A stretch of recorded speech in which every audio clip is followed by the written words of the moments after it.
చూశాడు ఆ దేవుడే, నీ కొరకు చూశాడు ఆ దేవుడే. ప్రభునందు ప్రియమైన దేవుని పిల్లలారా, క్రైస్తవ్యంలో మూఢనమ్మకాల అంశం పేరు మరొకసారండి. క్రైస్తవ్యంలో మూఢనమ్మకాల. ప్రపంచ దేశాల్లో శాస్త్రం ఎంతో అభివృద్ధి చెందింది, ఎంతో ఎత్తుకు ఎదిగిపోయింది. ఈ 21వ శతాబ్దంలో ఉన్నవారు కూడా మూఢనమ్మకాలతో, ఆచారాలతో జీవిస్తూ ఉన్నారు. తరతరాల నుండి మూఢనమ్మకాలు వస్తూనే ఉన్నాయి, వాటిని పాటిస్తూనే ఉన్నారు. గ్రామాలు మొదలుకొని ప్రపంచ దేశాల్లో ఉన్నవారంతా, సామాన్యుడి నుండి శాస్త్రవేత్త వరకు, ధనవంతుడి నుండి పేదవాడు వరకు, చదువుకున్న వారి నుండి చదువులేని వారి వరకు ఈ మూఢనమ్మకాలను నమ్ముతూనే ఉన్నారు, ఈ మూఢనమ్మకాలను పాటిస్తూనే ఉన్నారండి. మూఢనమ్మకం అంటే శాస్త్రీయంగా నిరూపితం కానిది, ఎటువంటి ఆధారాలు లేనిది, లేకపోయినా ఉన్నాయని భ్రమలో పడి భయంతో నమ్మడం అండి. భయంతో ఉండడం కూడా. ఇంకా చెప్పాలంటే గ్రుడ్డిగా నమ్మడం అండి. నమ్మకం అంటే శాస్త్రీయ పరంగా నిరూపించబడేవి, ఆధారాలు కలిగి ఉన్నవి. దేవుడు ఉన్నాడని కనబడకపోయినా విశ్వసించడమే నమ్మకము. నమ్మకానికి మూఢనమ్మకానికి చాలా తేడా ఉందండి. మూఢనమ్మకంలోనే నమ్మకం ఉంది, కానీ అనేక మంది మూఢనమ్మకాలను పాటిస్తున్నారు తప్ప నమ్మకం ఏమిటో అని తెలుసుకోలేకపోతున్నారండి. మూఢనమ్మకాలను క్రైస్తవులు కానివారు నమ్ముతున్నారంటే వాళ్ళకి దేవుని మహాజ్ఞానం తెలియదు కాబట్టి వాళ్ళు నమ్ముతున్నారు. కానీ క్రైస్తవులు నమ్ముతున్నారంటే చాలా బాధాకరమండి. మూఢనమ్మకాలను మన దగ్గరికి అస్సలు రానివ్వకూడదు. ఒకసారి మనం వాటిని నమ్మితే అవి మనల్ని వదిలిపెట్టవండి. ఏ పని మొదలు పెట్టాలన్నా భయమే మనకి. పిల్లి ఎదురొస్తే భయపడుతూ ఉంటారు, విధవరాలు ఎదురొస్తే ఏదో చెడు జరుగుతుందని భయం అండి. ఎక్కడికైనా బయలుదేరినప్పుడు ఎవరైనా తుమ్మితే భయం అండి. ఈ విధంగా మూఢనమ్మకాలను ఎక్కువగా నమ్ముతూ ఉన్నారు. కొన్ని సందర్భాల్లో పిల్లి ఎదురొచ్చినా, విధవరాలు ఎదురొచ్చినా, ఎవరైనా తుమ్మినా మంచే జరుగుతుందండి. కొన్ని సందర్భాల్లో కీడు జరిగితే కొండంత చేసి అనేక మందికి చెప్తూ ఉంటారు. కొన్నిసార్లు మనం బయటికి వెళ్ళేటప్పుడు ప్రతిరోజు కూడా ప్రార్థన చేసుకొని వెళుతూనే ఉంటామండి. దేవుని తలుచుకొని వెళ్ళినా అనుకోకుండా చెడు జరుగుతుంది. వాటన్నిటినీ పట్టించుకుంటే మనం మనశ్శాంతిగా ఉండలేము. కొన్ని సందర్భాల్లో అర్జెంటుగా ప్రయాణం చేయవలసిన అవసరం వస్తుందండి. అలాంటప్పుడు కూడా చాలామంది ప్రయాణాలు చేయకుండా వాయిదా వేస్తూ ఉంటారు. ఎందుకంటే మూఢనమ్మకాల వల్ల. విధవరాలు ఎదురొస్తే వెళ్ళకూడదు అని, తుమ్మితే వెళ్ళకూడదని, నల్లపిల్లి ఎదురొస్తే ఎక్కడికి వెళ్ళకూడదని, వెళితే ఏదో ఒక కీడు జరుగుతుంది అని వీళ్ళ మనసుల్లో ఉన్నటువంటి ఆలోచన అండి. మరి ఈ మూఢనమ్మకాలు మనకు అడ్డుగోడలుగా ఉండి మన ఎదుగుదలకు ఆటంకాన్ని కలిగిస్తూ ఉంటాయండి. అందుకే నమ్మకాలు మనుషుల్ని బలవంతులుగా మార్చాలి కానీ బలహీనులుగా కాదండి. క్రైస్తవులు కూడా మూఢనమ్మకాలకు భయపడుతున్నారంటే వారిలో దేవుని జ్ఞానం లేదు. దేవుని జ్ఞానం లేనివారు ఏదైనా నమ్ముతారు. జ్ఞానం ఉన్నవారు ఆలోచిస్తారండి. అందుకని దేవుడు బైబిల్లో ఒక అద్భుతమైన మాట మనందరి కొరకు రాయించాడు. చూడండి, హోషేయ గ్రంథము 4వ అధ్యాయము 6వ వచనాన్ని చూద్దామండి. హోషేయ గ్రంథము 4వ అధ్యాయము 6వ వచనం. నా జనులు జ్ఞానము లేనివారై నశించుచున్నారు. నీవు జ్ఞానమును విసర్జించుచున్నావు గనుక నాకు యాజకుడవు కాకుండా నేను నిన్ను విసర్జింతును. నీవు దేవుని ధర్మశాస్త్రము మరచితివి గనుక నేనను నీ కుమారులను మరతును అంటున్నాడండి. నా జనులు జ్ఞానము లేనివారై నశించుచున్నారు. ఈనాడు ప్రపంచ దేశాల్లో ఉన్న దేవుని పిల్లలందరండి, వాళ్ళు ఈ మతాన్ని స్వీకరించిన, ఈ సమాజంలో ఎలాంటి వర్గంగా విభజించబడిన మనమంతా కూడా దేవుని పిల్లలమండి. నా జనులు జ్ఞానము లేనివారై, ఈ లోక జ్ఞానం అయితే మనిషిలో ఉంది, కానీ దేవుని జ్ఞానము లేనివారై నశించిపోతున్నారండి. మరి నా పిల్లలకు ఆహారం, డబ్బు, ఆస్తిపాస్తులు లేక కాదు, జ్ఞానము లేకే నశించిపోతున్నారని దేవుని యొక్క ఉద్దేశమై ఉన్నది. జ్ఞానము లేకుండా మనుషులు కల్పించుకున్న పద్ధతులు సంఘంలో, సమాజంలో పాటిస్తున్నారు, కానీ దేవుని పద్ధతులను, దేవుని ఆజ్ఞలను పాటించేవారిగా నేడు దేవుని పిల్లలు లేరండి. అందుకనే ఒకనాడు శాస్త్రులు, పరిసయ్యులు ఏ విధంగా అయితే మనుషులు కల్పించిన పద్ధతులను వాళ్ళు పాటిస్తూ వస్తున్నారో, నేటికి కూడా క్రైస్తవులు కూడా పెద్దల పారంపర్యాచారములను పాటించేవారుగా మనకు కనిపిస్తూ ఉన్నారండి. మార్కు సువార్త 7వ అధ్యాయము 7 నుంచి 9 వచనాలు చూద్దామండి. మార్కు సువార్త 7వ అధ్యాయము 7 నుంచి చూద్దామండి. వారు మానవులు కల్పించిన పద్ధతులు, దేవోపదేశములని బోధించుచు నన్ను వ్యర్థముగా ఆరాధించుదురు అని రాయబడినట్లు వేషధారులైన మిమ్మును గూర్చి యెషయా ప్రవచించున్నది సరియే అంటున్నారండి క్రీస్తు ప్రభువారు. వారు అనగా శాస్త్రులు, పరిసయ్యులు మానవులు కల్పించిన పద్ధతులు, దేవోపదేశములని అంటే మనుషులు కల్పించిన పద్ధతులు దేవుడే ఉపదేశించాడని వాటిని అనేక మందికి బోధించుచు నన్ను వ్యర్థముగా ఆరాధించుదురు అని భవిష్యత్తు ముందుగానే దేవుడు చెప్పాడండి యెషయా గారి ద్వారా. వారు మానవులు కల్పించిన పద్ధతులు, దేవోపదేశములని బోధించుచు నన్ను వ్యర్థముగా ఆరాధించుదురు అని రాయబడినట్లు వేషధారులైన మిమ్మును గూర్చి యెషయా ప్రవచించున్నది సరియే అంటున్నాడండి.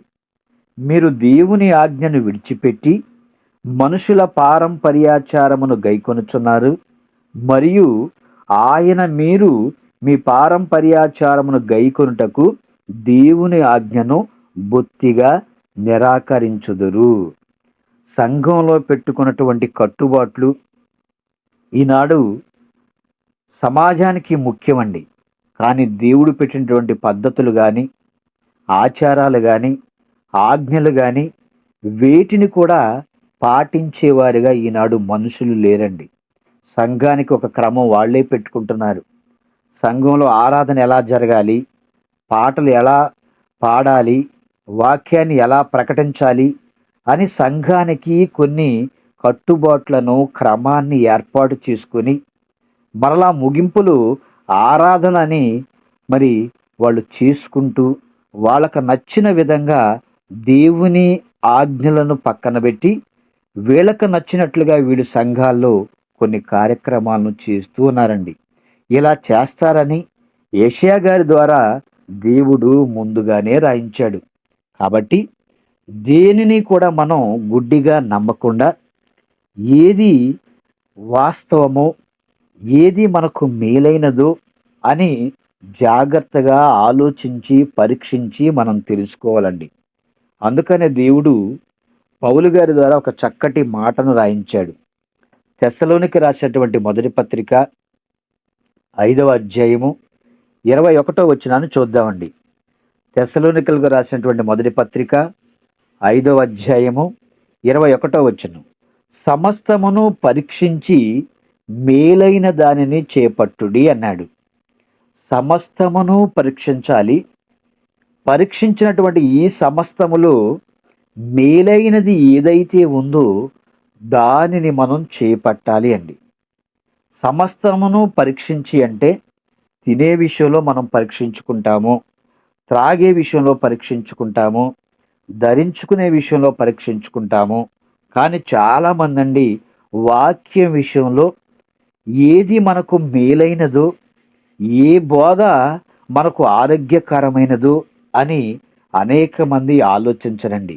ఎవరు చెప్పినా వాక్యమే కదా అనుకుంటారే తప్ప చెప్పబడుతున్న ఆ మాటలు వాక్య సంబంధంగా లేఖనాల సారంగా ఉన్నాయో లేవని ఈనాడు పరీక్షించేవారు, పరిశోధించేవారు చాలా తక్కువ మంది క్రైస్తవ్యంలో మనకు కనిపిస్తూ ఉంటారండి. వాక్య విషయంలో మనకు మేలైన వాటిని, మేలైన దానిని మనం చేపట్టాలి. దేవునికి మేలైనవి ఉంటాయి, మనిషికి మేలైనవి కూడా ఉంటాయండి.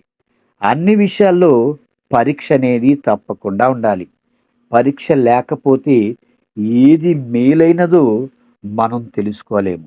కాబట్టి సమస్తమును పరీక్షించి మేలైన దానిని మనమంతా కూడా చేపట్టేవారిగా ఉండాలి.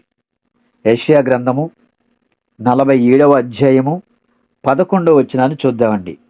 యెషయా గ్రంథము 47వ అధ్యాయము 11వ వచనం. కీడు నీ మీదకి వచ్చును, నీవు మంత్రించి దాన్ని పోగొట్టజాలవు. ఆ కీడు నీ మీద పడును, దానిని నీవు నివారించలేవు. నీకు తెలియని నాశనము నీ మీదకి ఆకస్మికముగా వచ్చును అంటున్నాడండి. ఏమంటే కీడు నీ మీదకి వచ్చును, నీవు మంత్రించి దాన్ని పోగొట్టజాలవు అంటున్నాడు. కీడు మేలు కూడా రప్పించేది దేవుడేనండి. అలాంటప్పుడు కీడును అనుభవించిన మనం మేలును కూడా అనుభవించవలసిన వారమై ఉన్నాము.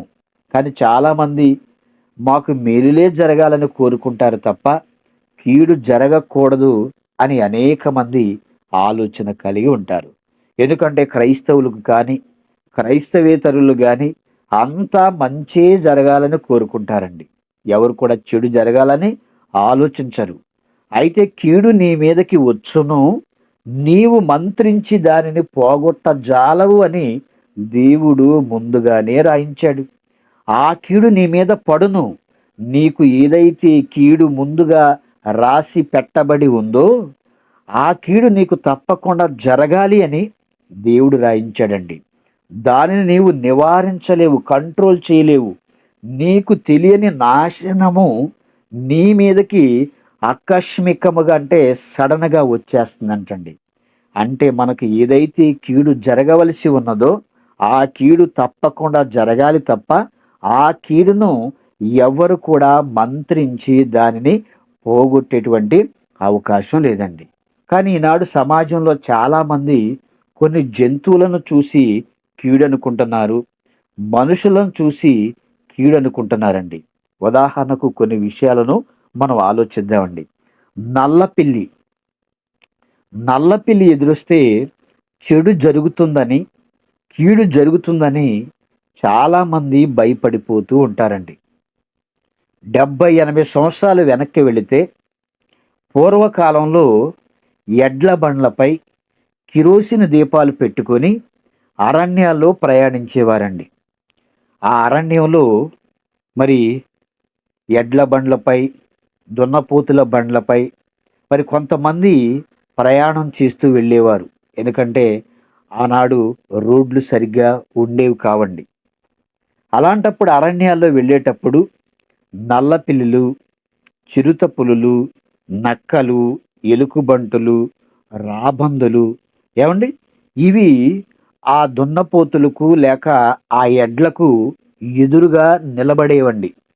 అలాంటప్పుడు ఆ చీకట్లో వాటి కళ్ళు మెరుస్తూ ఉన్నప్పుడు ఈ ఎడ్లు కానీ దున్నపోతులు కానీ భయపడిపోయి ఆ బండిని ఆ వెళ్ళేటువంటి మార్గ మధ్య నుంచి ఆ పక్కకి లాక్కొని వెళ్ళిపోయేవండి. ఎందుకంటే భయంతో బెదిరిపోయేవి.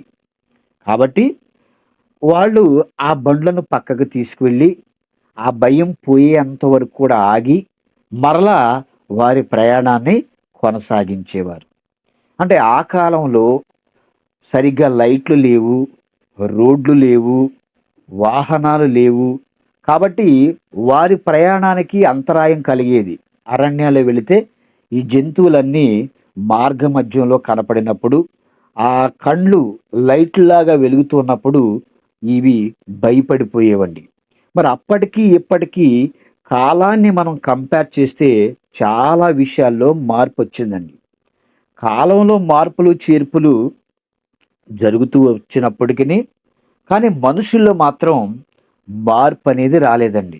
కాలం మారినా మనుషుల ఆలోచనలో మార్పు రాకపోవడం చాలా బాధాకరమండి. ఆ రోజు నల్లపిల్లి ఎదురొస్తే అవి బెదురుతాయని వాళ్ళు చక్కగా ఆగి వెళ్ళేవారండి. కానీ అదే ఒక మూఢనమ్మకం ఇప్పుడు ప్రస్తుత కాలంలో ఉన్నటువంటి మనుషులంతా కూడా ఎలా అనుకుంటున్నారంటే, నల్లపిల్లి ఎదురొస్తే కీడు జరుగుతుంది అని వీళ్ళు ఎక్కడికి కూడా ప్రయాణం చేయకుండా ఆగిపోతున్నారండి. తర్వాత కుక్క చెవులు జాడిస్తే వెళ్ళరండి. కుక్క చెవులు జాడిస్తే దాన్ని తిడుతూ ఉంటారు. ఏమంటే కుక్కకి చిరాకుగా ఉండు, లేకపోతే చెవులు దురద పుట్టి, లేకపోతే నీళ్ళలో తడిసినప్పుడు, బురదలో పడొచ్చినప్పుడండి సహజంగా జంతువులు వాటి శరీరాన్ని మొత్తాన్ని కూడా కదిపిస్తూ ఉంటాయండి. ఎందుకంటే ఆ బురద పోవాలని, ఆ నీళ్లు తన శరీరం నుంచి బయటికి వెళ్ళిపోవాలని ఏవండీ అవి అలా చీదరించుకుంటూ చెవులాడిస్తూ ఉంటాయి. వాటిని చూసి కుక్క చెవులు జాడిస్తే ఏవండీ దాన్ని మనం గద్దిస్తూనే ఉంటాం. తర్వాత అండి తుమ్మితే మనం ప్రయాణం చేయమండి. తుమ్మితే ప్రయాణం చేయకుండా తుమ్ముకి మరొక రిలేషన్ కూడా అంటగట్టారు. తుమ్ము తమ్ముడై చెబుతుంది అంటారు. కాబట్టి తుమ్మితే ఎక్కడికి కూడా మీరు ప్రయాణం చేయొద్దు. ఏదో ఒక ప్రమాదం జరుగుతుంది అని ఈనాడు పెద్దలు ఇండ్లలో మనకి తెలియచేస్తూనే ఉంటారండి. కాలం మారుతూ ఉన్న మనుషుల్లో ఎలాంటి మార్పులు కూడా రావడం లేదండి. ఒకసారి ఆలోచించండి. మన చుట్టుపక్కల ఉన్నవాళ్ళు, మన ఇంట్లో వారు గాని, మన ఇంటి పక్కన ఎదురింట్లో ఉన్నవారు తుమ్మితే మనకినిపిస్తుందండి. కానీ ప్రపంచవ్యాప్తంగా సుమారుగా 850,00,00,000 మందున్నారు. మనం ప్రయాణం చేసే ప్రతి సమయంలో కూడండి, ఎవరు ప్రయాణం చేసినా ఎవరో ఒకరు తుమ్ముతూనే ఉంటారు. అంటే మనకు దూరంగా ఉన్నవారు తుమ్మితే మనం పట్టించుకోము గానీ, మన చుట్టుపక్కల ఉన్నవారు తుమ్మితే మాత్రం మనకి ఏదో జరుగుతుందని ఇంట్లోకి పిలిసి, కాసేపు ఆగి, తుమ్మారు, ఒక గ్లాసు వాటర్ తాగి, కాసేపు రెస్ట్ తీసుకొని వెళ్ళమని మరలా పెద్దవాళ్ళు చెప్పి పంపిస్తూ ఉంటారండి. ఏవండీ? మరి మనం జలుబు చేస్తే ఒకే పనిగా తుమ్ముతూ ఉంటారు. ఏవండీ? మరి ఇలాంటి ఎన్నో విషయాలను మూఢనమ్మకాలుగా నేటికి కూడా అనేక మంది పాటిస్తూనే ఉన్నారు. మరి ఆ కాలంలో ఎందుకు తుమ్మితే వెళ్ళొద్దని అన్నారని మనం ఆలోచిస్తే, తుమ్ము వచ్చినప్పుడండి అంటే మన బాడీలో జలుబు వచ్చినప్పుడు జలుబైనా, జరమైనా ఏ వ్యాధొచ్చినండి మన బాడీలోకి వైరస్ అంటే పురుగులొచ్చాయి అని. ఏవండీ? ఏవైనా రోగాలొస్తే మన బాడీలోకి ఇన్ఫెక్షన్‌గా పురుగులొచ్చాయని. అలాగే జలుబు జేసినప్పుడు కూడండి, మన శరీరంలోని బ్యాక్టీరియా ఒక తుమ్ములో 100 రెట్ల వేగంతోనండి బయటికొచ్చేస్తుందండి ఆ వైరస్. ఆ బయటికొచ్చేసి కొన్ని మైక్రోమీటర్ల దూరం వ్యాపిస్తుంది.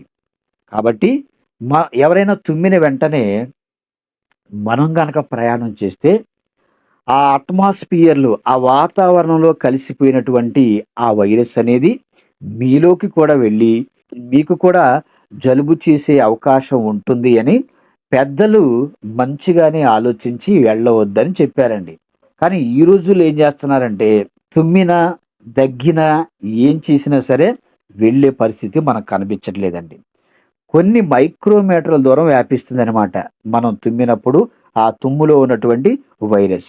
ఆ వైరస్ మనలోకి వెళితే మనకు కూడా జలుబు వస్తుందని ఆగమనేవాళ్ళండి. కానీ ఈ రోజుల్లో తుమ్మితే వెళ్ళవద్దు, కీడు జరుగుతుంది, పని జరగదు అని అదే ఒక మూఢనమ్మకంగా ఈ రోజుల్లో మారిపోయిందండి. ఎందుకంటే మూఢనమ్మకాల వెనుక ఉన్నటువంటి వాస్తవాలను తెలుసుకోకపోవటం వల్ల ఇప్పటికీ కూడా వాటిని మూఢనమ్మకాలుగానే అనేక మంది పాటిస్తూ ఉన్నారండి. ఇక విధవరాలు ఎదురొస్తేనండి ఏ ప్రయాణం కూడా చేయరు. విధవరాలంటే భర్త లేని స్త్రీ. మరి భార్య లేని పురుషుడు ఎదురొస్తే వీళ్ళు పట్టించుకోరు గాని, భర్త లేని స్త్రీ ఎదురొస్తేనండి విధవరాలు ఎదురొచ్చింది. మనం శుభకార్యానికి వెళుతున్నాము. ఇక ఆ కార్యం సరిగ్గా జరగదని మరలా వీళ్ళు లోపలికెళ్ళి కాసేపు కూర్చొని మరలా ఆమె లోపలికి వెళ్ళిపోయిన తర్వాత అండి ఏమండి వీళ్ళు ప్రయాణాన్ని ప్రారంభిస్తారు. విధవరాలు ఎదురొస్తే ప్రయాణాన్ని ఆపేసుకుంటున్నారు. ఆ పని అవ్వదని మనం కూడా విధవరాలుగా మారతామేమో అని భయంతోనండి వాళ్ళు ప్రయాణం చేయరండి. ఏమంటే భర్తను కోల్పోయి బాధలో ఉన్న వారిని వాదార్చవలసింది పోయి వారిని తిట్టుకుంటుందండి ఈనాడు సమాజం. శుభకార్యాలకు వెళ్ళేటప్పుడు ఎదురొస్తే మరి మహాతల్లి ఎదురొచ్చింది, ఇక మేము వెళ్ళేటువంటి పని జరగదు అని లోపలికి వెళ్ళిపోతూ ఉన్నారండి. సమాజం వారిని నిందించినా ద్వేషించినా దేవుడు ఏమి చెప్పాడో వారి గురించి పరిశుద్ధ గ్రంథం నుంచి చూద్దాం. చూడండి, నిర్గమాకాండము 22వ అధ్యాయము 22వ వచనం నుంచి చూద్దామండి. నిర్గమాకాండము 22వ అధ్యాయము 22వ వచనం నుంచి చూద్దాం. విధవరాలినైనను దిక్కులేని పిల్లలనైనను బాధ పెట్టకూడదు. వారు నీ చేత ఏ విధముగానైనను బాధ నొంది నాకు మొరపెట్టిన ఎడల నేను నిశ్చయముగా వారి మొరను విందును.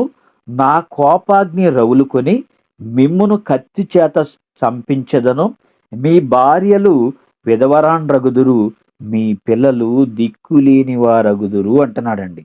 కానీ నేటి సమాజం అండి ఎన్నో నిందలు, ఎన్నో అవమానాలు, వారిని ద్వేషించడం, వాళ్ళని ఎలాంటి శుభకార్యాలకు కూడా పిలవరండి. ఎందుకంటే పిలిస్తే ఆమెలాగే మా కుటుంబాలు మా జీవితాలు కూడా ఉంటాయని భయంతో పిలవరండి. కానీ దేవుడు ఎలాంటి అద్భుతమైన మాటలు రాయించాడో చూడండి. విధవరాలినైనను దిక్కులేని పిల్లలైన బాధ పెట్టకూడదు. దేవుడు ఏదైతే పరిశుద్ధ గ్రంథంలో రాయిస్తాడో దానికి వ్యతిరేకంగానే మనం ఎప్పుడు కూడా చేస్తూనే ఉంటామండి. విధవరాల్ని బాధ పెట్టకూడదన్నారు. దిక్కులేని పిల్లలు ఎవరైనా ఉంటే వారిని కూడా బాధ పెట్టించకూడదని దేవుడు మాట్లాడుతూ ఉన్నారండి. వారు నీ చేత ఏ విధముగానైనను బాధ నొంది నాకు మొర పెట్టిన ఎడల నేను నిశ్చయముగా వారి మొరను విందును అంటున్నాడండి. మన మొర వినకపోయినా తప్పకుండా విధవరాండ్రి ఏమండి వారి మొరను లేకపోతే దిక్కులేని పిల్లల మొరను దేవుడు వినేవారిగా ఉన్నారండి. నా కోపాగ్ని రగులుకొని మిమ్మును కత్తి చేత చంపించదను అంటున్నాడు. ఎంత భయంకరమైనటువంటి మాట ప్రయోగించాడో చూడండి. నా కోపాగ్ని గనక వారిని మీరు కష్టపెట్టిస్తే వారు నాకు మనవి చేసినట్లయితే వారి మనవి నేను విని మిమ్మును కత్తి చేత చంపించదను. మీ భార్యలు విధవరాండ్రగుదురు. ఏమండి ఆమెకి ఏ గతి అయితే పట్టిందో మీరు కూడా అదే గతిని పొందుకుంటారు అన్నట్లుగా చెప్తూ ఉన్నారండి. మీ పిల్లలు కూడా దిక్కులేని వారగుదురు అంటున్నారు. ఏమండి విధవరాలను దిక్కులేని పిల్లలను బాధ పెట్టించకుండా మనం ఉండాలండి. ఇక ఈ విధవరాలు విషయాన్ని కాసేపు మనం ఆలోచించిన తర్వాత గొడ్రాలు ఎదురొస్తేనండి ఏమండి మరలా ప్రయాణాన్ని కూడా ఆపేసుకుంటుంటారు. గొడ్రాలంటే పిల్లలు లేని వారిని గొడ్రాలు అంటుంది ఈ సమాజం. మరి వాళ్ళు ఎదురొస్తే ఏ పని జరగదు. ఏమండి మరి గొడ్రాల గురించి కూడా దేవుడు రాయించాడంటే దేవుడు రాయించని ఏ మాట కూడా మనిషికి తెలియదండి. ప్రతి విషయాన్ని కూడా చాలా చక్కగా దేవుడు బైబిల్లో మనందరి కొరకు రాయించాడు. ఏమండి మరి గొడ్రాల గురించి దేవుడు ఏమని రాయించాడని మనం ఆలోచిస్తే లూకాసు వార్త 23వ అధ్యాయము 29వ వచనాన్ని చూద్దామండి. లూకాసు వార్త 23వ అధ్యాయము 29వ వచనం. ఇదిగో గొడ్రాండ్రను కనని గర్భములను పాలియని స్తనములను ధన్యములైనవని చెప్పు దినములు వచ్చుచున్నవి. ఇదిగో గొడ్రాండ్రను కనని గర్భములను పాలియని స్తనములను ధన్యము అంటున్నాడండి. ఏమండి? గొడ్రాలంటే పిల్లలు లేనివారు. ఈ సమాజం వారిని కూడా ఎంతో నిందించి, అవమానించి, అనరాని మాటలు మాట్లాడుతూ ఉంది. కానీ దేవుడు కనని గర్భములు, పాలియని స్తనములు ధన్యములని చెప్పుతూ ఉన్నాడండి. అంటే పిల్లలు ఉన్నవారి కంటే కూడా వారే ధన్యులని దేవుడు మాట్లాడుతూ ఉన్నారు. ఈరోజు పిల్లల్ని మనం కన్నాం, పెంచుతున్నామండి. కానీ వాళ్ళు సమాజంలో పడి నశించిపోతూ ఉన్నారు. కానీ నశించిపోయి మనకెంతో చెడ్డ పేరును కూడా తీసుకొస్తూ ఉన్నారండి. అలాంటప్పుడు పిల్లల్ని కని మనం సరిగ్గా పెంచలేనప్పుడండి, పిల్లలు లేకోకుండా వాళ్ళు బ్రతుకుతున్నప్పుడండి, వాళ్ళే ధన్యులు అని దేవుడు మాట్లాడుతూ ఉన్నాడండి. ఇంకా మరికొన్ని మూఢనమ్మకాల ఉదాహరణలను మనం చూద్దామండి. సాయంత్రం ఇల్లు ఊడ్చకూడదు అంటారండి. సాయంత్రం ఇల్లు ఊడ్చకూడదు అంటారు. సూర్యుడు అస్తమించిన తర్వాత ఇల్లు ఊడ్చితే లక్ష్మీదేవి మన ఇంటి నుండి వెళ్ళిపోతుందని ఒక మూఢనమ్మకం అండి. పూర్వకాలంలో కరెంటు సరిగ్గా ఉండేది కాదు. ఎవరికీ ఉండేది కాదండి. పూర్వకాలంలో కొన్ని పదుల సంవత్సరాలు మనం వెనక్కి వెళితే. ఏమంటే సూర్యుడు అస్తమించిన తర్వాత బాగా చీకటిగా ఉండేది. ఒకవేళ మన ఇంట్లో బంగారు ఆభరణాలు పడిపోతేనండి వాటిని గుర్తించడం కష్టం కాబట్టి సాయంత్రం ఇల్లు ఊడ్చకూడదు అనేవారు. ఎందుకంటే ఒకవేళ సాయంత్రం వేళ పడిపోతే ఏమంటే చీకటి పడిపోయింది కాబట్టి మనం ఊడ్చేస్తే అవి మనకు కనిపించవు, ఎటు వెళ్ళిపోతాయో తెలియదని తెల్లవారిన తర్వాత వెలుగు వచ్చిన తర్వాత మరి ఉదయకాలం చక్కగా వెతికి ఊడ్చుకోవాలి అన్నట్లుగా వాళ్ళు సాయంత్రం ఇల్లు ఊడ్చకూడదని ఒక నమ్మకంగా వాళ్ళు పాటించేవారండి. కానీ ఈ రోజుల్లో మనం చూస్తేనండి ఎక్కడ చూసినా అందరి ఇండ్లలో పగలు రాత్రి కూడా ఒకేలా ఉంటుందండి. ఎందుకంటే రాత్రి లైటింగ్ ఉంటుంది, పగలు సూర్యుని వెలుగు ఉంటుంది. ఇంకా అలాంటప్పుడు మనకి చీకటి ఎక్కడ ఉంది చెప్పండి? వాళ్ళేమో ఆ, సాయంత్రం ఇల్లు ఊడ్చకూడదు అన్నారు. కానీ ఈ రోజుల్లో మనం ఎన్నోసార్లు ఏమంటే చెత్త పడినప్పుడల్లా, ఇల్లు చిరాగ్గా ఉన్నప్పుడల్లా మనం ఊడ్చుకుంటూనే ఉన్నాం. రాత్రిపూట గోర్లు కట్ చేయకూడదంటారండి. ఏమంటే ఎందుకు కట్ చేయకూడదంటే దానికి సరిగ్గా సమాధానం ఎవరు చెప్పలేరు. ఇల్లు ఎందుకు సాయంత్రం ఊడ్చకూడదంటే దానికి కారణం ఎవరు చెప్పలేరండి. ఊడ్చకూడదంటే ఊడ్చకూడదు అంటారు. గోర్లు కట్ చేయకూడదంటే కట్ చేయకూడదు అంటారు. ఎందుకంటేనండి వాళ్ళ దగ్గర ఎటువంటి ఆధారాలు కూడా లేవండి. పూర్వం మరి కరెంటు ఉండేది కాదు. నెయిల్ కట్టర్స్ కూడా ఉండేవి కాదండి. అప్పుడు కత్తులతో, చాకులతో, బ్లేడ్లతోనే గోర్లు కూడా కత్తిరించుకునేవారు. ఎందుకంటే పొరపాటున రాత్రిపూట గోర్లు కట్ చేసుకుంటే ఏమండి ఆ గోర్లు గనక తెగిపోయినట్లయితే రక్తం వస్తుందని అలా రాత్రిపూట గోర్లు కట్ చేసుకోకూడదని ఆ కాలంలో చెప్పేవారు. కానీ ఇప్పటికీ కూడా అండి అదే మూఢనమ్మకం ఈ రోజుల్లో కూడా రాత్రిపూట గోర్లు కట్ చేసుకోకూడదని ఇప్పటికీ అనేక మంది కూడా మాట్లాడుతూనే ఉన్నారండి. ఎందుకంటే చీకట్లో గోర్లు కట్ చేసుకుంటే ప్రమాదం అని వాళ్ళు మన మేలు కోరి చెప్పారు. కానీ అన్నీ మనకు అందుబాటులో వచ్చిన తర్వాత అండి మనకి ఏ టైం అయితే ఏమైంది చెప్పండి? అర్ధరాత్రి లేచైనా లైట్ వేసుకొని గోర్లు కట్ చేసుకోవచ్చు. ఏముందండి? అంటే కొన్ని మూఢనమ్మకాలను ఇప్పటికి కూడా అలాగే పాటించేవారుగా మనకు కనిపిస్తున్నారు. ఇంటి పైన కాకి అరిస్తే చుట్టాలొస్తారని చాలామంది నమ్ముతూ ఉన్నారండి. ఏవండి? ఒకవేళ ఇంటి పైన కాకి ప్రతిరోజు అరుస్తూ ఉందనుకోండి. ప్రతిరోజు ఒక 10 మంది చుట్టాలు మన ఇంటికొస్తుంటేనండి, మన పరిస్థితి ఎలా ఉంటుంది జెప్పండి? మనమే పేదరికంలో ఉన్నాం. ఇలా ప్రతిరోజు మన ఇంటి మీదే కాకి వాలి అరుస్తూ ఉంటే, ఏవండీ అనేక మంది చుట్టాలొస్తుంటే, వాళ్ళకి తయారు చేసి పెట్టాలంటే మనకి ఎంత ఇబ్బందిగా ఉంటుంది జెప్పండి? ఉద్యోగాలు చేసుకునే మనం ఉద్యోగాలకి వెళ్ళకుండా, పనులు చేసుకునే మనం పనులకు వెళ్ళకుండా, ప్రతిరోజు అరుస్తూ ఉంటే వాళ్ళకి వండి పెట్టాలంటే ఎంతగా మనం ఆలోచిస్తాం, ఎంతగా మనం బాధపడతామో చెప్పండి? ఇంటి పైన కాకరిస్తే చుట్టాలు వస్తారని ఇప్పటికి కూడా చాలామంది నమ్ముతూనే ఉన్నారండి.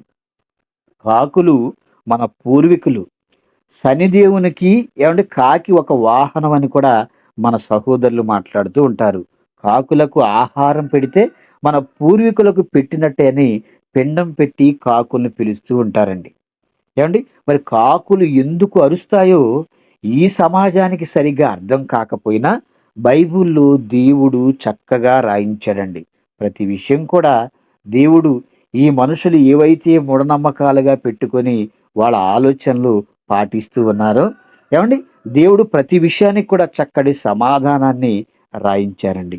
యోబు గ్రంథము 38వ అధ్యాయము 41వ వచనం చూద్దామండి. యోబు గ్రంథము 38వ అధ్యాయము 41వ వచనం.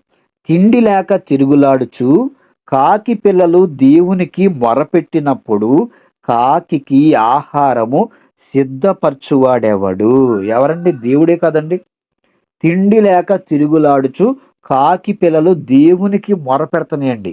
దేవునికి ప్రార్థన చేస్తూ ఉన్నప్పుడు కాకికి ఆహారాన్ని సిద్ధపరిచేది ఎవరు అని మనం ఆలోచిస్తేనండి మనమేమి పెట్టం కదండి. మనమే తినేస్తాం. కానీ మనం పెట్టకపోయినా సరే ప్రకృతిలో దేవుడు ప్రతి ప్రాణికి కూడా ఆహారాన్ని పెట్టాడండి. ఏమండి? అయితే కాకులు ఎందుకు అరుస్తున్నాయంటే వాటికి తిండి లేక అరుస్తూ ఉన్నాయండి. తిండి లేక అరుస్తుంటే ఒక్కొక్కళ్ళు ఒక్కొక్క రకంగా మాట్లాడుతూ ఉన్నారు. ఏమండి? కాకి అరిస్తే చుట్టాలొస్తారని, కాకులు అరిస్తే మన పూర్వీకులని, ఏమండి? శనిదేవునికి ఒక వాహనం అని. ఏమండి? ఇలా ఎన్నో రకాలుగా మనుషుల ఆలోచనలు మనకు కనిపిస్తున్నాయండి. దిష్టి తగలకుండా నల్లతాడు కాళ్ళకి కట్టుకుంటున్నారండి. ఈనాడు చాలా మందిని మనం చూస్తే ఏమంటే చిన్న పిల్లలకు కడుతున్నారు. అదేవిధంగా యువతకు కడుతున్నారు. చివరికి వృద్ధులు కూడా కట్టుకుంటూ ఉన్నారండి. ఎందుకంటే దిష్టి తగలకుండా నల్లతాడును కాళ్ళకి కట్టుకుంటూ ఉన్నారు. ఏమండి? దిష్టి ఒకవేళ అనుకుంటే మనమంతా చూసేది వారి ముఖాలను మనం చూస్తామండి. ఒకవేళ దిష్టి తగలాలంటే మనం చూసేది ముఖం కాబట్టి వాళ్ళకి మనం చూసినప్పుడు ఏదో అయిపోయింది, లేకపోతే వాంతులయిపోయాయి, లేకపోతే ఇంకా అనారోగ్య సమస్యలు, అజీర్తి ఏవేవో మనుషులు చూస్తే ఈ విధమైనటువంటి ఆలోచన మరి అనేక మందిలో ఉంటుందండి. ఎందుకంటే తినది అరగలేదని, వాంతులవుతుంటే దిష్టి తగిలిందనుకుంటారే తప్పండి, ఒక వాస్తవాన్ని మనం ఆలోచిస్తే ప్రపంచంలో ఉన్న దేవుని పిల్లలందరికీ కూడండి దేవుడే కళ్ళిచ్చాడు. కొంతమందికి కళ్ళు లేవనుకోండి, అది పుట్టుకతోనే అంగవైకల్యంతో వాళ్ళు పుట్టారు. ఏమంటే కళ్ళిచ్చిన ప్రతి వారికండి దేవుడే కదండి ఇచ్చింది. మరి దేవుడిచ్చినప్పుడు కొంతమంది కళ్ళతో చూసినప్పుడు దిష్టి తగులుతుందా? కొంతమంది కళ్ళతో చూసినప్పుడు మంచి కలుగుతుందా చెప్పండి? అంటే దేవుడే కళ్ళిచ్చినప్పుడు, అందరికీ దేవుడు సమానంగా ఇచ్చినప్పుడు, అందరి చూపులు ఏమంటే కొన్ని విషపు చూపులంటారండి. విషపు చూపులంటే వాడి మనసులో విషపు ఆలోచనలున్నాయి కాబట్టి వాడి చూపు అలా ఉంటుందండి. కానీ మనుషుల చూపుల్లో ఎటువంటి తేడాలనేవి ఉండవండి. మనుషుల్లోనే మాత్రమే ఆలోచనలు ఆ విధంగా ఉంటాయి.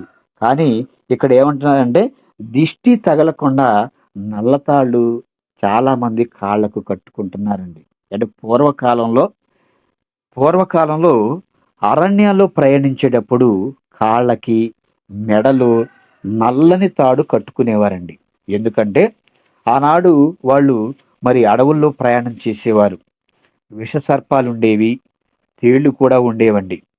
అయితే ఈ విషసర్పాలు పొరపాటున వాళ్ళని ముట్టుకున్నప్పుడు గానీ, తేళ్ళన్నీ వాళ్ళని కుట్టిన వెంటనే ఆ తాడు తీసి కుట్టిన చోట గట్టిగా కట్టేవారండి. ఎందుకంటే ఆ విషం అనేది పైకి ప్రాకకుండా ఉండటానికి ఆ తాడును తీసి గట్టిగా కట్టుకునేవారు. నేడు అదే మూఢనమ్మకాన్ని ఈనాడు సమాజంలో ఉన్నవారు ఫ్యాషన్‌గా కట్టుకుంటున్నారండి. ఏవండీ? ఆనాడు మంచిగానే మన పెద్దలు చేశారు. అరణ్యంలో ప్రయాణిస్తే విషసర్పాలు ముట్టుకున్నప్పుడు, తేళ్లు కుట్టినప్పుడు ఏవండీ వెంటనే వైద్యం మనకు అందదు కాబట్టి, వైద్యం అందించే వరకు మరి గట్టిగా లాగి ఆ తాడుని విప్పేసి ఆ కాలుకో, లేకపోతే ఆ చేతి భాగానికి ఎక్కడైతే ఏవైతే ముట్టుకున్నాయో అక్కడ గట్టిగా కట్టేస్తే విషం అనేది పైకి వెళ్ళదు అని ఏవండీ వాటిని అలా కట్టుకునేవారు. కానీ ఈనాడండి చిన్న పిల్లల మొదలుకొని వృద్ధుల వరకు ఈనాడు క్రైస్తవుల్లో కూడా మనం చూస్తేనండి, ఈ మాటలు వింటున్న వారికి కూడా చాలామంది కాళ్ళకండి తాళ్ళు కనిపిస్తూనే ఉంటాయండి. ఆ కాళ్ళు కట్టుకోవటం వల్ల నీకు జరిగేటువంటి మేలు ఆగిపోతుందంటారా? నీకు జరగవలసినటువంటి కీడు ఆగిపోతుందా చెప్పండి? ఏవండి? మేలు ఆగదు, కీడు కూడా ఆగదండి. దేవుడు ముందుగానే నీకు ఎలాంటి మేలు చేయాలి, ఎలాంటి కీడు చేయాలని దేవుడు ముందుగానే మన కొరకు మరి దాన్ని సిద్ధపరచుకొని ఉంచాడండి. అలాంటప్పుడు ఈ తాళ్ళు ఏది కూడా మనల్ని ఆపలేదండి. ఇకపోతే బల్లి పడితే అరిష్టమని, బల్లి పడితే చెడు జరుగుతుందని వెంటనేనండి స్నానం చేయమంటారు. ఓకే, మంచిదేనండి. ఎందుకంటే బల్లి ఒక విషప్రాణి. ఆహారంలో పడితే ఆహారం అంతా కూడా విషంగా మారిపోతుందండి. దాని నోటి నుండి విషపూరితమైనటువంటి ద్రవం వస్తుంది. ఎందుకంటే అది శత్రువుల నుండి రక్షించుకోవడానికి విషాన్ని చిమ్ముతూ ఉంటుందండి బల్లి. అందుకనే స్నానం చేయమంటారు. కానీ ఇప్పుడు బల్లి మీద పడితే ఏదో జరుగుతుందని ఇప్పటికి కూడా చాలామంది భయపడిపోతూ ఉన్నారండి. ఏమీ జరగదు. బల్లనేది విషప్రాణి కాబట్టి ఆ బట్టలైనా మార్చుకోవాలి. ఒకవేళ తల మీద పడితే స్నానం చేయటం వల్ల మనకేమి ఏవండి చెడు కాదు గదండీ! స్నానం చేస్తే చాలా మంచిది. అంతేగాని ఏదో జరుగుతుంది, ఏదో కీడు జరుగుతుంది అనుకోవటం మన అమాయకత్వం అవుతుందండి. మరి చనిపోయిన వ్యక్తి దగ్గరకు వెళ్ళొచ్చినప్పుడు కూడా స్నానం చేయమంటారండి. అది కూడా మంచిదేనండి. ఎందుకంటే చనిపోయిన వ్యక్తి బాడీ అనేది డీకంపోజ్ అవుతుంది. ఇప్పుడంటే బాక్సుల్లో పెడుతున్నారు గానండి. ఒకప్పుడు అందరూ కూడా మంచాల పైన పడుకోబెట్టేవారు. లేకపోతే కింద పడుకోబెట్టేవారండి. ఏవండి? అలాంటప్పుడు బాడీ డీకంపోజ్ అయ్యి, ఆ బాడీ చుట్టూ కూడా మన కంటికి కనపడినటువంటి వైరస్, బ్యాక్టీరియా ఉంటుందని, ఆ బ్యాక్టీరియా మన బట్టలకు, మన శరీరానికి అంటుకుంటుందని ఏవండి? శవాన్ని దగ్గరకు వెళ్ళొచ్చిన వారిని ఇంట్లోకి రాకముందే వాళ్ళకి చక్కగా నీళ్లు పెట్టేసి, స్నానం చేసి లోపలికి రమ్మంటారండి. అలా చేయటం వల్ల మనకేం చెడు కాదు గదండీ! అలా చేయటం వల్ల మనకి మంచిదే. కానీ చనిపోయిన దగ్గర చనిపోయిన వ్యక్తి దగ్గరికి వెళ్ళి మీరు స్నానం చేసి రావాలి. స్నానం చేసి రాకపోతే కుదరదన్నట్లుగా ఏవండీ గట్టిగా మనం పట్టుకొని కూర్చోవాల్సిన అవసరత అయితే లేదండి. మరి చనిపోయిన వ్యక్తి కళ్ళు తెరిచి ఉండకూడదంటారండి. మరి తెరిచి ఉంటే బ్రతికి ఉన్నవారి ఆత్మలను తన కండ్లతో పాటు తీసుకువెళ్ళిపోతాడని కూడా వీళ్ళకి మూఢనమ్మకం అండి. ఏవండీ? చనిపోయేటప్పుడు కళ్ళు తెరిచి చనిపోయాడు. అలాంటప్పుడు మనం ఏం చేయాలి? కళ్ళు మూసే ప్రయత్నం చేయాలి. కానీ ఆ కళ్ళలోకి మనం చూస్తే మనలో కూడా ఆ కళ్ళు లాక్కొని మనలో కూడా గోతికి తీసుకువెళ్ళిపోతాయని చాలామంది భయపడిపోతూ ఉంటున్నారండి. ఏమంటే చనిపోయిన వ్యక్తి ప్రశాంతంగా నిద్రపోతున్నాడని తెలియజేయటానికి కండ్లనేవి మూస్తారు. ఏమంటే కొంతమంది కళ్ళు ఎంత మూసినా సరే మూసుకోవండి చనిపోయిన తర్వాత. ఏవండి ఎలాగోలాగా ఏం చేస్తారంటే కళ్ళు మూసే ప్రయత్నం చేస్తారు. మరి చనిపోయిన వారి గురించి రకరకాలుగా మనం ఆలోచిస్తుంటే అసలు బైబులు చనిపోయిన వారి గురించి ఎలాంటి మంచి మాటలు చెప్పిందో చూడండి. మనిషి బ్రతికుంటేనే ప్రమాదం. కానీ చనిపోతే ఎలాంటి ప్రమాదం ఎవరికీ లేదని దేవుడు చెప్తుంటేనండి ఈనాడండి చనిపోయిన తర్వాత దెయ్యాలుగా వస్తారు, మమ్మల్ని పట్టి పీడిస్తున్నారని ఈనాడు గ్రామాల్లో నుండి ఎంతోమంది మనుషులు చనిపోతే వాళ్ళ చూడటానికి వెళ్ళరు. ఏవండి వాళ్ళని పూజ చేసి వచ్చిన తర్వాత అండి మాకు ప్రతి రాత్రి కనిపిస్తూ ఉన్నారు. మా దగ్గరకొస్తున్నారు. మాతో మాట్లాడుతున్నారు. మేము భయపడిపోతున్నాం అని ఆ ప్రాంతాల్లో వాళ్ళ ఇంట్లో కూడా ఉండకోకుండండి వేరే ప్రాంతాలకు వెళ్ళి ఏవండి దెయ్యాల భయంతో కూడా ఈనాడు సమాజంలో అనేక మంది ఏవండి భయపడుతూనే ఉన్నారండి. కానీ చనిపోయిన వారి గురించి దేవుడు ఎలాంటి అద్భుతమైన మాటను రాయించారో చూడండి. ప్రసంగి గ్రంథము 9వ అధ్యాయము 5, 6 వచనాలు చూద్దామండి. ప్రసంగి గ్రంథము 9వ అధ్యాయము 5, 6 వచనాలు. బ్రతికి ఉండువారు తాము చత్తురని ఎరుగుదురు. అయితే చచ్చిన వారు ఏమియు ఎరగరంటే వీళ్ళన్నీ ఎరుగుతారు అన్నట్లుగా ఎంత భ్రమపడిపోతున్నారో చూడండి సమాజం. వారి పేరు మరువబడి ఉన్నది. వారికిక ఏ లాభమును కలుగదు. వారిక ప్రేమింపరు, పగపెట్టుకొనరు, అసూయపడరు. సూర్యుని క్రింద జరుగు వాటిలో దేని యందును వారికిక నెప్పటికీ వంతు లేదు అంటేనండి దేవుడు రాయించిన మాటలు ఒకటైతే సమాజం నమ్ముతున్నది ఒకటండి. ఏమండి? బ్రతికి ఉండువారు తాము చత్తురని ఎరుగుదురు. ఏమంటే మనం బ్రతికున్నాం ఇప్పుడు. ఈ మాటలు వింటున్నామంటే నేను వాక్యం చెప్తున్నాను. మీరు వింటున్నారు. అంటే మనం బ్రతికి ఉన్నాము అని. అయితే చచ్చిన వారు ఏమి కూడా ఎరుగరు అంటేనండి, కానీ చనిపోయిన వారికి అందరూ తెలుసు.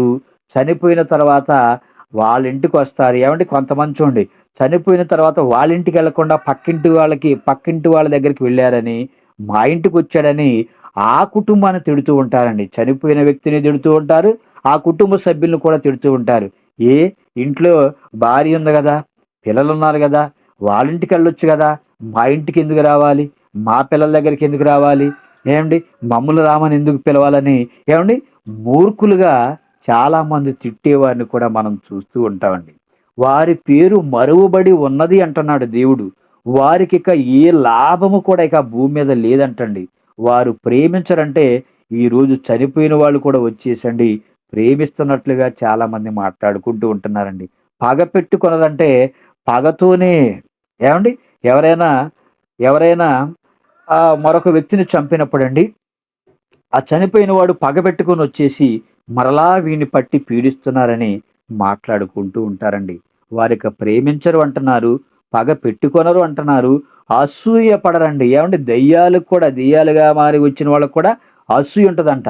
కానీ మరి ఇక్కడ దేవుడు ఏమి రాయించాడండి? వాళ్ళు అసూయ పడరు. సూర్యుని క్రింద జరుగు వాటిలో దేని యందును వారికిక నెప్పటికీ వంతు లేదని దేవుడు చెప్తుంటేనండి, ఈనాడు సమాజం ఎలా ఆలోచిస్తుందో చూడండి.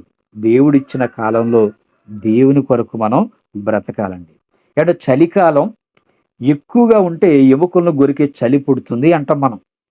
వర్షాకాలం వర్షాలు ఎక్కువగా పడితేనండి ఏం వర్షాలు అంటామండి. మరి వర్షాలే లేకపోతే, వర్షాలే పడకపోతే పంటలు ఎలా పడుతాయి చెప్పండి? మనుషులు ఎలా బ్రతుకుతారు చెప్పండి? ఏవండీ? అంటే మనిషి చలికాలానికి తట్టుకోలేకపోతున్నాడు.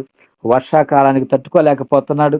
ఏవండీ వేసవి కాలం వస్తే, వేసవి కాలంలో ఎండల తీవ్రత చాలా ఎక్కువగా ఉంటుందండి. వడగాళ్ళు కూడా వీస్తూ ఉంటాయి.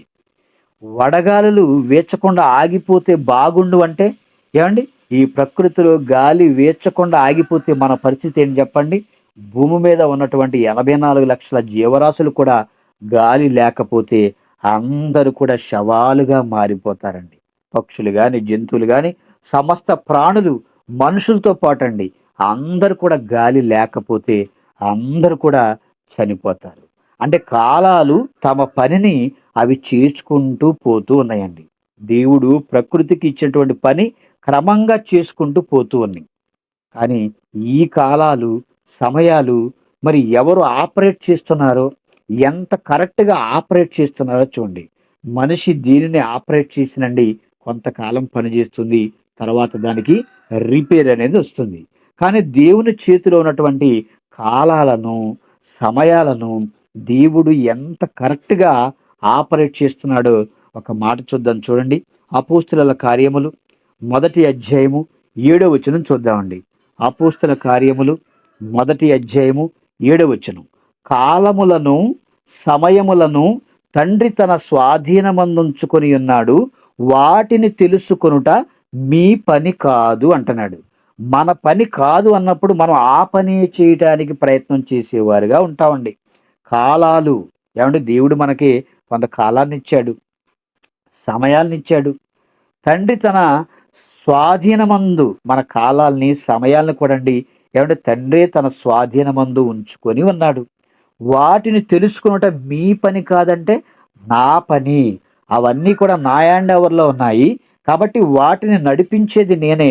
వాటి గురించి మీరు ఆలోచించకుండా మీకిచ్చిన జీవిత కాలంలో నా కొరకు ఎలా బ్రతకాలో మీరు బ్రతకండి అని దేవుడు పరిశుద్ధ గ్రంథంలో అనేక విషయాలు మన కొరకు రాయించి ఇచ్చాడండి.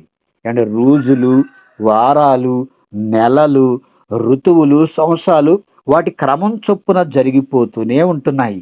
మరి వాటి గురించి మనం ఆలోచించకుండా మనకు దేవుడిచ్చిన పని చేస్తూ మనం ముందుకు వెళ్ళిపోవాలండి. కానీ కాలాలు, సమయాలు దేవుని దగ్గర ఉన్నాయంటే ఈ రోజుల్లో అనేక మందండి నేను భవిష్యత్తు చెప్తానని కొంతమంది ముందుకొస్తూ ఉన్నారండి.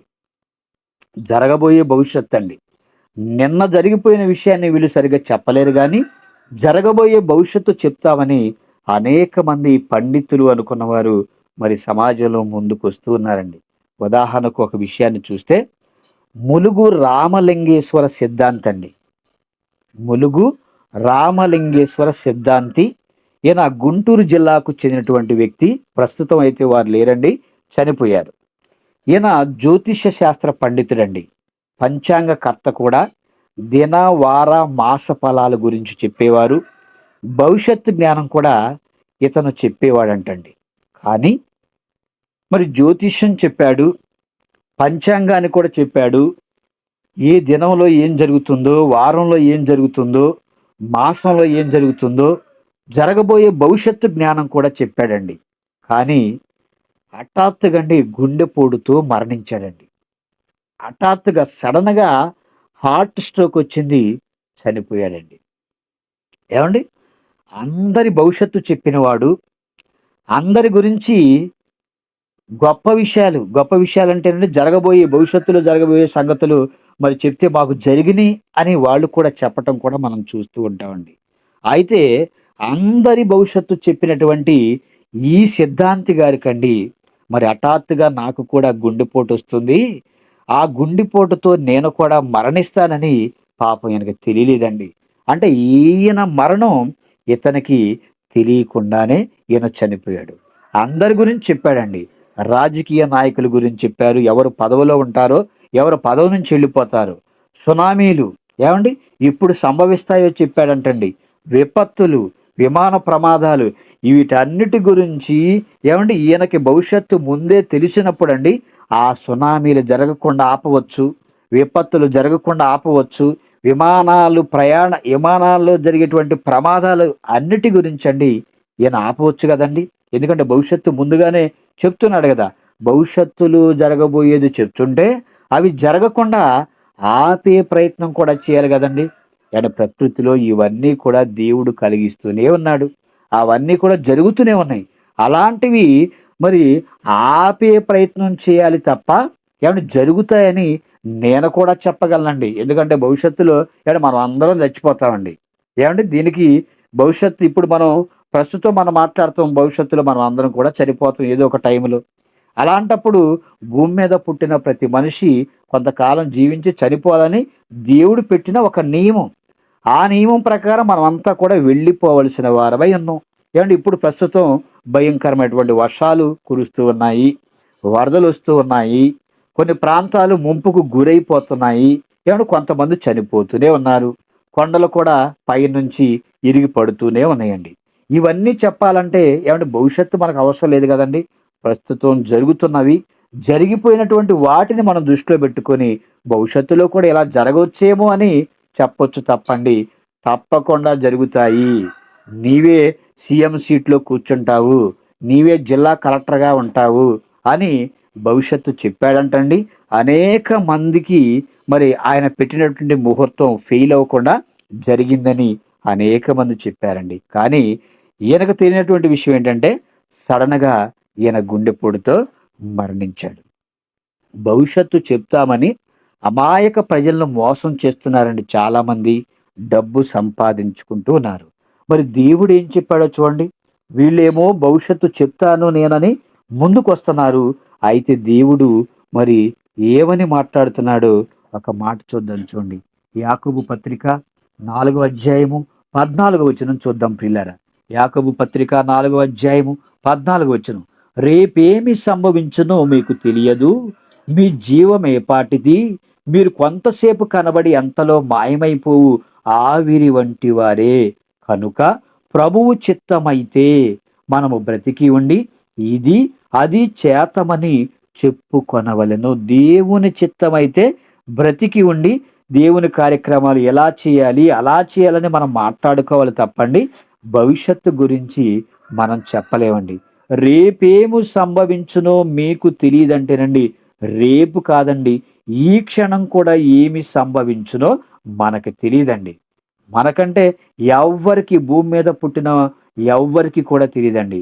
కానీ భవిష్యత్తు చెప్తామనే వారికి కూడా తెలియదని దేవుడు చాలా ఖచ్చితంగా, స్పష్టంగా దేవుడు రాయించాడండి. దేవుడు తన పిల్లలందరి కొరకు సమస్తమును సృష్టించి ప్రకృతిలో పెట్టాడు.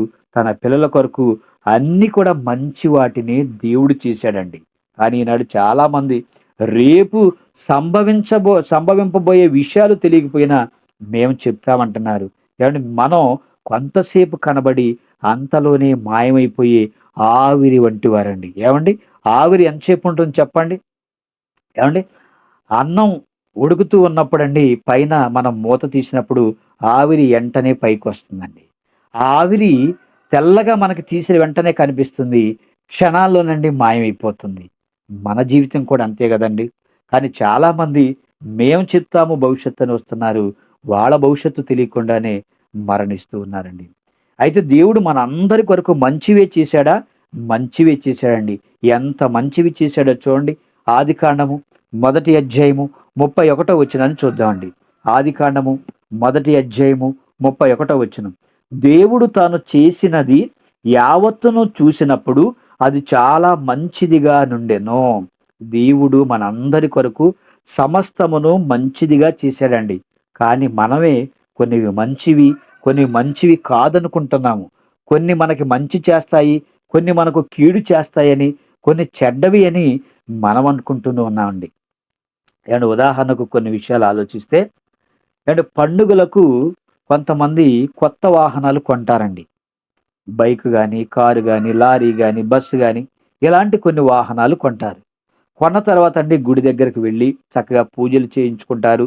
కొంతమందయితే చర్చిల దగ్గరికి వెళ్ళి ప్రార్థన చేయించుకుంటారండి. ఇలా చేయించుకొని నిమ్మకాయలను తొక్కిస్తూ ఉంటారండి. కానీ నిమ్మకాయలను తొక్కించేవారు. అంటే పూర్వం ప్రయాణాలండి ఎడ్ల బండ్ల మీద, గుర్రపు బండ్ల మీద జరిగేవి. మరి మట్టిలో, బురదలో వెళ్ళటం వల్ల వాటి కాళ్ళలో బ్యాక్టీరియా, క్రిములు కూడా ఉండేయండి. ఏవండి? బురదలో నడిచినప్పుడు, మట్టిలో నడిచినప్పుడు ఆటోమేటిక్‌గా బ్యాక్టీరియా అనేది, ఆ వైరస్ అనేది మన కాళ్ళకు అంటుకుంటూనే ఉంటాయి. అందుకే వాటి కాళ్ళతో వాళ్ళు త్రొక్కించేవారండి. ఎందుకంటే నిమ్మకాయల్లో సిట్రిక్ ఆమ్లం అనేది ఉంటుంది. అందుకని వాళ్ళు జంతువుల కాళ్ళతో తొక్కించేవాళ్ళు. అయితే లేతే ఆ కాళ్ళకు రుద్దేసి ప్రయాణాన్ని కొనసాగించేవారండి. కానీ ఈ రోజుల్లో మరి బండ్లకు మరి తొక్కిస్తూ అని ఏమంటే ఆ టైర్లు తొక్కించి ముందుకెళ్ళిపోతూ ఉన్నారండి. మరొక విషయాన్ని చూస్తే షాపుల ముందు, టిఫిన్ సెంటర్ల ముందు కూడా అండి మిరపకాయలు, నిమ్మకాయలు కడతారండి. అలా కడితే దిష్టి తగలదు అని వాళ్ళ యొక్క నమ్మకం. కానీ నిమ్మకాయలను, మిరపకాయలను ఏం చేస్తారంటే ఒక కాటన్ దారాన్ని కడతారు. ఆ దారం ఏం చేస్తుందంటే అందులో ఉన్నటువంటి రసాన్ని పీల్చుకొని ఘాటైన వాసన వచ్చేలా చేస్తుందండి. అప్పుడు ఆ వాసనకు ఈగలు గాని, పురుగులు గాని, దోమలు గాని, కీటకాలు గాని వచ్చేటువంటి అవకాశం ఉండదండి. ఏవండి? వీటిని చూసి మనోళ్ళు ఏమనుకుంటున్నారంటే ఆ నిమ్మకాయలు కడితే మంచిది. లేకపోతే ఆ టిఫిన్ సెంటర్ల ముందు కడితే ఎలాంటి ఇబ్బంది ఉండదు. మనకు కూడా దిష్టి తగలదు అనుకుంటున్నారండి. ఏమంటే దేవుడు అందరికీ కళ్ళిచ్చినప్పుడు పక్షపాతం లేకుండా దేవుడు చూపు కూడా అందరికీ ఒకలాగే ఇచ్చాడండి. కానీ మనం కొన్ని తినకపోవటం వల్ల మనకి దృష్టి లోపం కలుగుతుంది. ఏవండి? అలాంటప్పుడండి దిష్టి తగులుతుంది అంటారు. ఏవండి? అందరికీ దేవుడు కళ్ళిచ్చినప్పుడు మరి దేవుడు పక్షపాతం లేకుండా ఇచ్చినప్పుడు ఒకళ్ళకి దిష్టి కళ్ళు, ఒకళ్ళకి మంచి కళ్ళు పెడతాడా? పెట్టడు గదండీ! అంటే మనుషుల ఆలోచనలో ఎన్ని తేడాలున్నాయో చూడండి. ఇక మరొక విషయాన్ని చూస్తే 3 రోడ్లు కలిసిన చోట నిమ్మకాయలు, కొబ్బరికాయ, పసుపు, కుంకుమ, వెంట్రుకలు, అన్నం, ఏవండి? ఒక జాకెట్ ముక్క, ఇంకా మరికొన్నిటిని కలిపి అక్కడ పెడతారండి. ఒకసారి ఆలోచించండి. నిమ్మకాయలు మనం తినేవే, కొబ్బరికాయలు మనం తినేవే, పసుపు తినేదే, ఏవండి? వెంట్రుకలంటే జుట్టు మనదే, అన్నం కూడా మనం తినేయండి. ఏవండి? జాకెట్ అంటే ఆ బట్టలు కూడా మనం ధరించుకునేవే. ఇవన్నీ కలిపేసి 3 రోడ్ల దగ్గర పెడితే ఏవండి? ఇందులో ఏదో ఒక మంత్రం ఉంది. ఏవండి? ఏదో చేతబడి చేసి పెట్టారు. ఏదో దిగదూడి చేసి పెట్టేశారు. ఇందులో ఏదో ఉంది అని మనం చూసి చాలా పక్కకి వెళ్ళిపోతామండి. ఏవండి? నడిచేవారైతే చాలా దూరంగా వెళ్ళిపోతారు. బండ్ల మీద వెళ్ళేవారు కూడా అండి ఏమంటే దూరంగా వాటికి బండ్లను తిప్పేసుకొని వెళ్ళిపోతూ ఉంటారండి. ఏవండి? ఇవి మనం తినేవే. అయినప్పటికీ కూడా రోజు వీటిని మనం చూస్తున్నా ఏదో విచిత్రంగా అవన్నీ కూడా కలిపేసేసరికి మనకొక భయం అండి. ఏవండి? అంటే వాటిని తొక్కిస్తే దెయ్యం పడుతుందని భయం అందరిలో ఉంటుంది. ఎందుకంటే అందులో ఏవో మంత్రాలున్నాయి. ఆ మంత్రాల ద్వారా దెయ్యాలు మనకొచ్చేసి మనల్ని పట్టి పీడిస్తాయని అనేక మంది భయపడిపోతూ ఉన్నారండి. ఈ కాలంలో కూడా అనేక మంది దెయ్యాలు ఉన్నాయని భయపడిపోతూనే ఉన్నారండి. ఏవండి? ఇక మరొక విషయం చూస్తే సూర్యగ్రహణం అండి. సూర్యగ్రహణం అప్పుడు బయటికి వెళ్ళకూడదంటారు.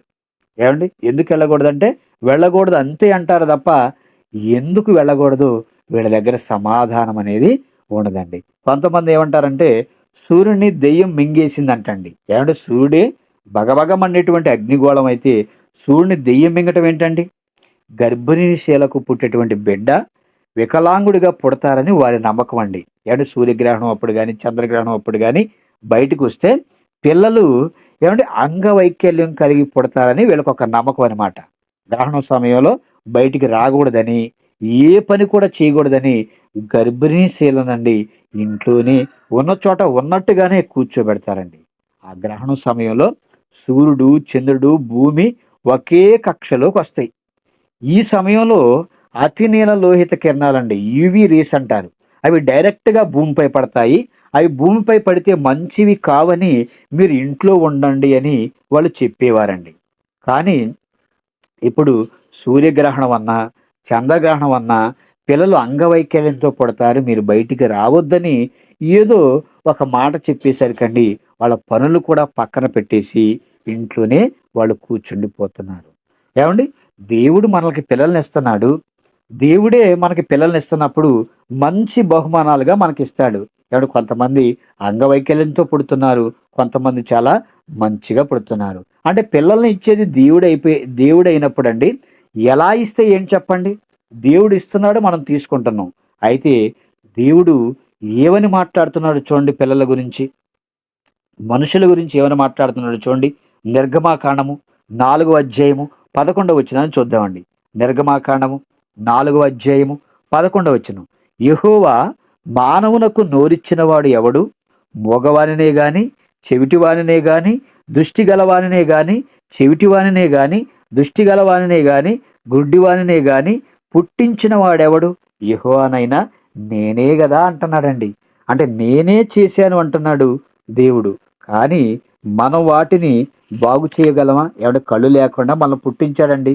మనం ప్రపంచ దేశాల్లో ఎక్కడికెళ్ళినా ఏ డాక్టర్‌ని సంప్రదించినా మనకు కళ్ళు రావండి. ఎందుకంటే చేసింది దేవుడే. కాళ్ళు లేకుండా, చేతులు లేకోకుండా చేశాడంటే దేవుడు చేశాడు కాబట్టి దానిని ఎవ్వరు కూడా ఏవండీ బాగు చేయలేరు. కానీ మనలో కొంతమంది క్రైస్తవ బోధకులు మా దగ్గర స్వస్థతావరాలున్నాయి.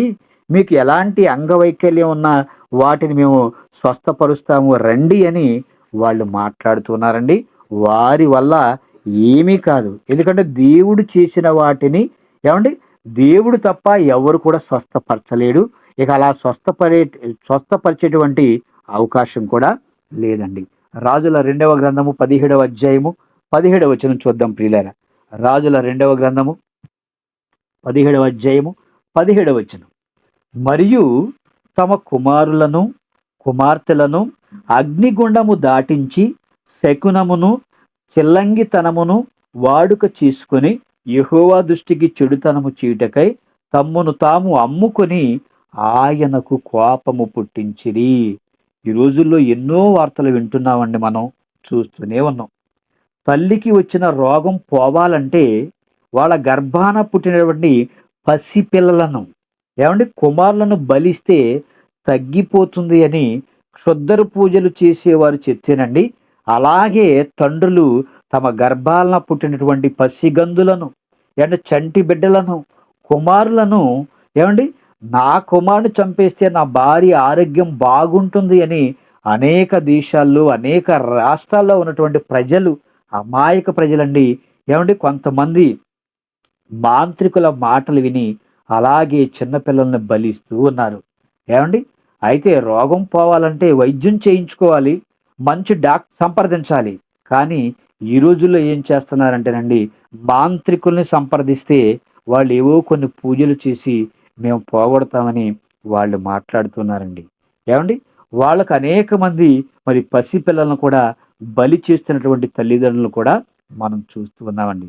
ఏమండి? ఉదాహరణకు చిత్తూరు జిల్లా మదనపల్లి శివారు శివనగర్‌లోనండి జనవరి 25వ తారీఖున 2021వ సంవత్సరంలో జరిగినటువంటి ఒక యథార్థ సంఘటన అండి. ఇది మనందరికీ తెలిసింది. తల్లే ఇద్దరు కుమార్తెలను చంపించిందండి. ఎందుకంటే వాళ్ళకి దెయ్యం పట్టిందట. ముందు చెల్లిని చంపారు. తర్వాతండి అక్కను కూడా చంపారు. అయితే చెల్లిని చంపిన తర్వాత నన్ను కూడా చంపండి. నన్ను చంపితే నేనెళ్ళి మళ్ళా చెల్లిని తీసుకొస్తానని వీళ్ళు నమ్మారండి. వీళ్ళెవరంటే ఇద్దరు కూడా తల్లిదండ్రులిద్దరూ బాగా చదువుకున్నవారు. పిల్లలు కూడా చక్కగా చదువుకున్నవారండి. కానీ అజ్ఞానం వలన, మూఢనమ్మకం వలనండి వీళ్ళు అతీత శక్తులు ఉన్నాయని నమ్మి ఇంట్లో పూజలు చేసేవారండి. చిన్న కుమార్తెని శూలంతో పొడిచి చంపారు. పెద్ద కుమార్తె నోట్లో రాగి చెంబు పెట్టి డంబెల్స్‌తో కొట్టి చంపారండి. ఇదంతా కూడా ఎవరు చేశారంటే తల్లిదండ్రులే చేశారండి. తల్లిదండ్రులే తమ గర్భాన పుట్టినటువంటి ఇద్దరు కుమార్తెలను కూడా చంపేసి, సత్యయుగం అనేది ఒకటి ప్రారంభమవుతుంది. మా బిడ్డలు చనిపోయిన వారు లేచి వస్తారని చెప్తున్నారండి. ఎక్కడ చెప్తున్నారు వీళ్ళు? పోలీసులకు చెప్తున్నారు. మీడియా ముందు కూడా చెప్తూ ఉన్నారండి.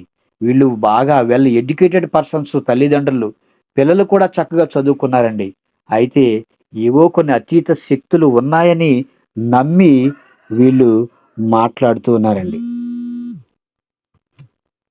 కొన్ని అతీత శక్తులు ఉన్నాయని వీళ్ళు నమ్మి మాట్లాడుతూ ఉండటం కూడా మనం చూస్తున్నామండి. తల్లిదండ్రులు, పిల్లలు బాగా చదువుకున్నవారే. ఏవండి? బాగా చదువుకున్నవారు ఎంత అజ్ఞానంలో ఉన్నారో చూడండి. ఇంకా మూఢనమ్మకాలు సమాజంలో ఉన్నాయి. క్షుద్ర పూజలు చేస్తే గుప్త నిధులు దొరుకుతాయని అనేక మంది అమాయక ప్రజలు అడవుల్లో ప్రయాణాలు చేస్తూ వారి ప్రాణాలు కూడా పోగొట్టుకుంటున్నారండి. ఇంకా చూస్తేనండి ఇలాంటి సందర్భాలు ఎన్నో మనం చూడొచ్చు. మంగళవారం కటింగ్ చేయించుకోకూడదు అంటారు. ఎందుకు చేయించుకోకూడదు అంటేనండి వాళ్ళ దగ్గర సరైనటువంటి సమాధానం ఉండదు. అమావాస్య రోజు ఏ పని చేయకూడదంటారు. ఏమండి? ఎందుకు చేయకూడదంటే వాళ్ళ దగ్గర సమాధానం ఉండదు. అమావాస్య అనేది చీకటిగా ఉంటుంది. అడవుల్లో ప్రయాణిస్తేనండి మృగాలు దాడి చేస్తాయని అలా అనేవారు పూర్వకాలంలో. ప్రస్తుతం మనకు రోడ్లున్నాయి, వాహనాలున్నాయి, లైట్స్ ఉన్నాయండి. అన్నీ కూడా అందుబాటులోనే ఉన్నాయి. అలాంటప్పుడు అమావాస్య ఏంటి, పౌర్ణమి ఏంటి చెప్పండి? మనకు ఆరోగ్య సమస్యలు ఉన్నప్పుడు అనారోగ్యం గనక వచ్చిందనుకోండి, ఏం చేస్తామంటే అమావాస్యని ఈరోజు మనం హాస్పిటల్‌కి వెళ్ళమా? మనకు ప్రమాదం జరిగినప్పుడు ఈరోజు అమావాస్య హాస్పిటల్‌లో చూయించుకోకూడదని మనం ప్రయాణం చేయమంటారా? అమావాస్య అయినా, ఏ రోజైనా మనకి అనారోగ్యంగా ఉన్నప్పుడు మనం తప్పకుండా డాక్టర్లను మనం సంప్రదిస్తూనే ఉంటాం. ఇల్లు కట్టుకునే ముందు వాస్తు చూస్తారండి. ఎందుకంటే తూర్పు, ఉత్తరం మంచిది అంటారు. సూర్యకిరణాలు ఎప్పుడు కూడండి తూర్పు వైపుగానే పడుతూ ఉంటాయి. అలా సూర్యకిరణాలు ఉదయకాలం పడటం వల్ల డి విటమిన్ అనేది దొరుకుతుంది. కాబట్టి చాలామంది ఏమంటారంటే తూర్పు, ఉత్తరం ఇవి ఫేసింగ్ ఉన్నటువంటి మరి ఇండ్లను కొనుక్కుంటూ ఉంటారు. వాళ్ళు కూడా అలాగే కట్టుకుంటూ ఉంటారండి. అది వాస్తు అనేది ఏం కాదండి. డి విటమిన్ దొరకడానికి మరి సూర్యుడు తూర్పు వైపు ఉదయిస్తాడు కాబట్టి తూర్పు, ఉత్తరం వైపు ఉంటే మంచిది అని వాళ్ళు దానికి వాస్తు అని పేరు పెట్టారండి. అవి పడటం వల్ల సూర్యకిరణాలు మనకి డి విటమిన్ దొరుకుతుందని అలా అనేవారండి. మరి పాలు చేతికి ఇవ్వకూడదంటారండి.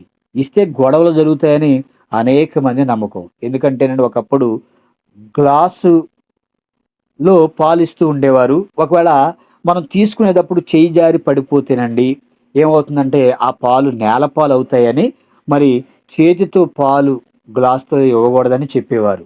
కానీ ఇప్పటికీ ఆ మూఢనమ్మకాన్ని పాటిస్తూ పాలు తీసుకెళ్ళి ఎక్కడో ఒక టేబుల్ పైనో, మరొక చోట పెడుతూ ఉన్నారండి. ఇలా చూస్తే ఎన్నో మూఢనమ్మకాలు మనకి సమాజంలో కనిపిస్తూ ఉంటాయండి. లోకంలో మూఢనమ్మకాలున్నాయి. వారు పాటిస్తూనే ఉన్నారు. కానీ క్రైస్తవ్యంలో మూఢనమ్మకాలు ఏంటి చెప్పండి? అజ్ఞానంలో ఉన్న ప్రతివారు నమ్మేవే మూఢనమ్మకాలు. చదువుకున్నవారు నమ్ముతున్నారు. చదువులేని వారు నమ్ముతున్నారు. వాస్తవమా కాదా అని ఆలోచించలేకపోతున్నారండి. ఎన్నో డిగ్రీలు చదివిన వారు కూడా ఈరోజు మూఢనమ్మకాలు ఉన్నాయని నమ్ముతూ ఉన్నారు. కాబట్టి ఈ మాటలు విన్న మీరు అజ్ఞానం నుండి బయటికి రావాలండి. అందుకనే అజ్ఞానంగా మనం ఎంతకాలం బ్రతికినా ఆ అజ్ఞానంతో ఉన్నప్పుడు ప్రతి మూఢనమ్మకం కూడా మనకు భయంగానే ఉంటుంది. మనలో అజ్ఞానం పోవాలంటే దేవుడు ఒక చక్కటి మాట రాయించాడు. ఆ మాట చూసి ముగించుకుందామండి. సామెతల గ్రంథము 9వ అధ్యాయము 6వ వచనం. సామెతల గ్రంథము 9వ అధ్యాయము 6వ వచనం. ఇక జ్ఞానము లేనివారై ఉండక బ్రతుకుడి, తెలివి కలగజేయు మార్గములో చక్కగా నడువుడి అంటున్నాడండి. అజ్ఞానంలో ఉన్నవాడు ప్రతిదానికి భయపడుతూనే ఉంటాడు. జ్ఞానాన్ని తెలుసుకున్నవాడు ధైర్యంగా ఉంటాడండి. క్రైస్తవ్యంలో మూఢనమ్మకాలకు చోటివ్వకుండా దేవుని చిత్తాన్ని ఎరిగి దేవుని కొరకు నమ్మకంగా, ఉన్నతంగా, యథార్థంగా బ్రతుకుతూ అనేక ఆత్మలను బ్రతికించాలని కోరుకుంటూ ఈ నా మాటలు ముగిస్తున్నాను. తలలు వంచండి, ప్రార్థన చేసుకుందాం.